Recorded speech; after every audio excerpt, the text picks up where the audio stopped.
do you actually control your diet? How do you limit those carbohydrates? This is what I call the visual or kind of the easy approach. So this is what you can do if you're at a friend's house for dinner, you're out to eat, you've got to grab something quickly on the road.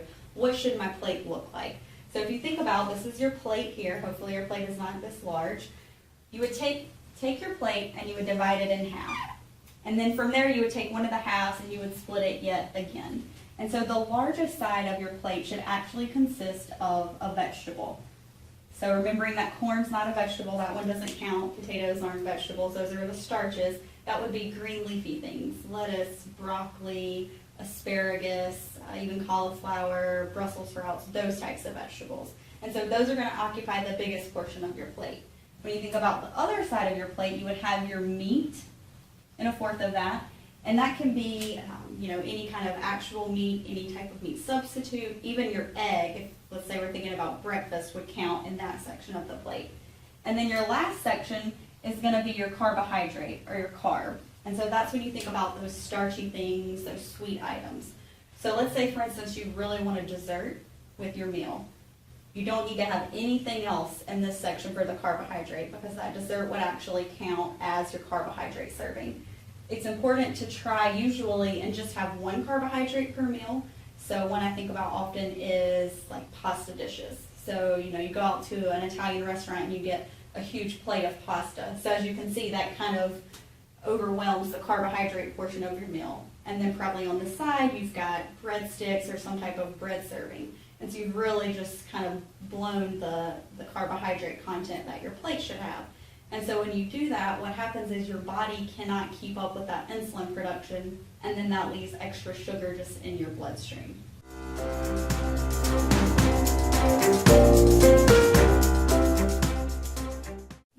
If you want to learn how to do something called counting carbohydrates, this is going to be a more specific and exact approach to figuring out how many carbs that you're consuming. And so this is a little bit beyond or a step beyond that plate method. So divvying up and having the different sections of your plate. Now, if you aren't able to do this, one rule of thumb is that your carbohydrate that you eat at your meal should be about the size of your fist. So if you think about some of the different produce and ears of corn and potatoes that we see in the grocery store, they're a lot bigger than this fist right here. And all of our fists are different sizes, but just use yours. It's an approximate measure. So if the baked potato that you're eating is twice the size of your fist, then you need to think about eating maybe about half of it, because that would be around the appropriate size. But a step beyond this is to try and figure out how many carbohydrates you're actually eating. So what's recommended by the ADA is this 45 to 60 grams per meal and about 15 grams per snack. So these levels were estimated that if you eat this much carbohydrates or you consume this much, your body is making enough insulin to keep up with that. So remember, the insulin is what has to come out and pick up that sugar in your bloodstream and take it away and store it. So when you exceed these amounts, that's when that extra glucose or that extra sugar is just left over and sitting there. And so because of that, you have to keep in mind that this is per meal. And so let's say you eat 3 meals per day, you can have up to 60 grams of carbs for all 3 of those. But what you can't do is store up, and not eat breakfast and save all of those for lunch. So you've got to keep it specific to each different meal. Snacks are okay. I would not recommend usually more than 2 per day. Probably 1 is the preference. And trying to keep your snacks balanced, like we talked about keeping your meals and your plates balanced, is important. So if you think about an example of an apple, so a medium-sized apple, that's, about the size you can hold in your hand, maybe around 3 pounds, it's 25 grams of carbohydrates.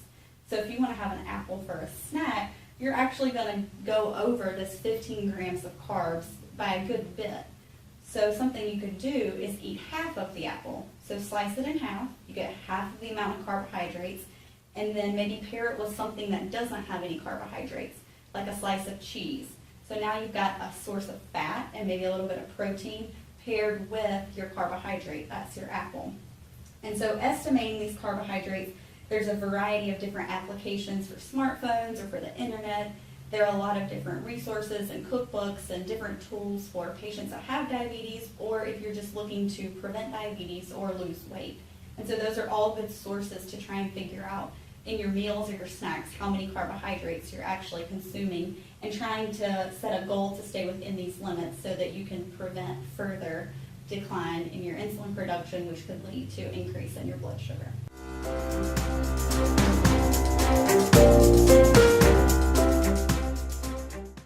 So in staying with doing that specific carbohydrate counting approach to managing your diet, preventing diabetes, and controlling diabetes, it's important to know how to read a nutrition label. So if you'll look at the nutrition label that's been provided at this point, you'll see an example here. And there's a few key things that you need to look at when you look at a nutrition label. They are all the same. It's regulated by the government. So if you know how to read this one, it means you know how to read them all.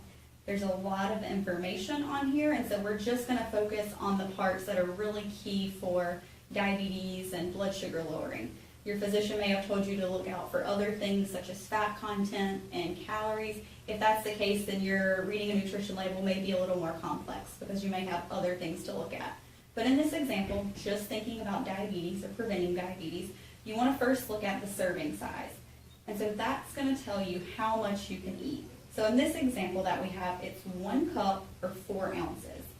So if you've ever measured out a cup, that's a really small amount. So it's good to keep note and to be mindful of how much it's recommended that you actually eat. The next thing that they point out is how many servings you can have per container. So let's just say, for example, this is a bag of chips.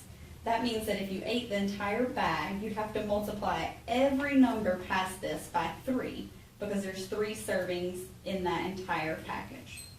The only other thing you really need to focus with for managing diabetes or preventing it is the total carbohydrates. Don't worry about the sugar. So you'll see the total carbohydrates is bolded and the sugars are under it. So that means that any sugar, so just like simple table sugar that's in there, is accounted for in the total carbohydrates. So in this example, there's 10 grams of carbohydrates. So if you eat 1 cup of this, then you've got 10 grams of carbohydrates. So that would be okay for a snack. That would certainly be okay for a meal. You could even eat some more things in your meal. But if you eat the whole container of this, then what you're going to get into is that 10 grams of carbohydrates, and then you have to multiply it by 3, because remember there's 3 servings in each container, and now you have 30 grams of carbohydrates. And so at that point, it's like having 2 snacks, 2 large snacks, and so you've exceeded that snack amount. And so that's why the serving size is really important.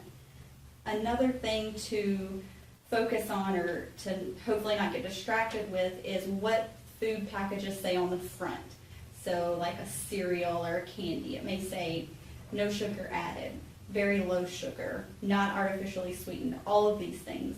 Well, those are marketing strategies. And so what you need to be aware of and do is to actually look at the label, because they can't lie on the label. That's, government regulated. But on the front of the package, they may try to trick you and make you think you're getting something better than you're not. But if you know how to read the label and you know how to look at the serving size and the carbohydrate content, then you can do a carbohydrate counting.